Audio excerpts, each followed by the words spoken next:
අරුණයා.com web අඩවියට පිවිසෙන ඔබ සැමටම යහපතක්ම වේවා.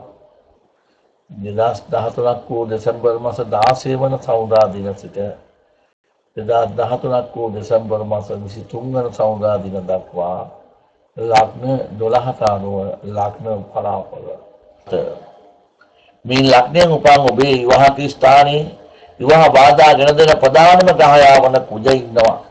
මේ අනුව විවාහ පැත්තෙන් අසුබයි. අවුල් ව්‍යාපාරිකයන් අතර අවුල් නැති වෙනවා. පැවති අවුල් තව තවත් වර්ධනය වෙනවා. ඒ වගේම දෙමව්පියන්ගෙන් වැඩිහිටියන්ගෙන් සහෝදර සහෝදරියන්ගෙන් යම් කිසි උදව්වක් මොනහෝ ලැබීමට තිබුණා නම් එය නොලැබී යනවා. ඒ ප්‍රමාද වෙනවා. ඒ වගේම ඔබ ලග්න අෂ්ටම ඒ රාෂ්ටක අපල කාලයක් ගත කරනවා. ඔබට ඒ මගින් ධන හානි ගෙන දෙනවා, කරදර බාධා ගෙන දෙනවා. සුළු අනතුරු ගෙන දීම ඉඩකඩ තිබෙනවා. සුළු අසනීප ගෙන දීම ඉඩකඩ තිබෙනවා. ඔබේ ගැන සැලකිලිමත් වන්න.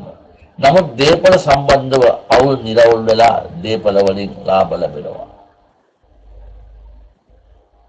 ඔබට වඩාත් සුබදායක දිනය වන්නේ බ්‍රහස්පතින්දා දිනය.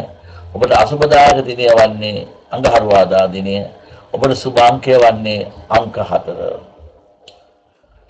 තරුණයා.com වෙබ් අඩවියට පොලිස්ටව රාජකීය දෛවඥ මාගේ ජෝස්ත පලාපවලට සවන් දුන් ඔබට තෙරුවන් සරණ මම ප්‍රාර්ථනා කරනවා. ඔබට සුබ සතියක්. ඔබට සුබ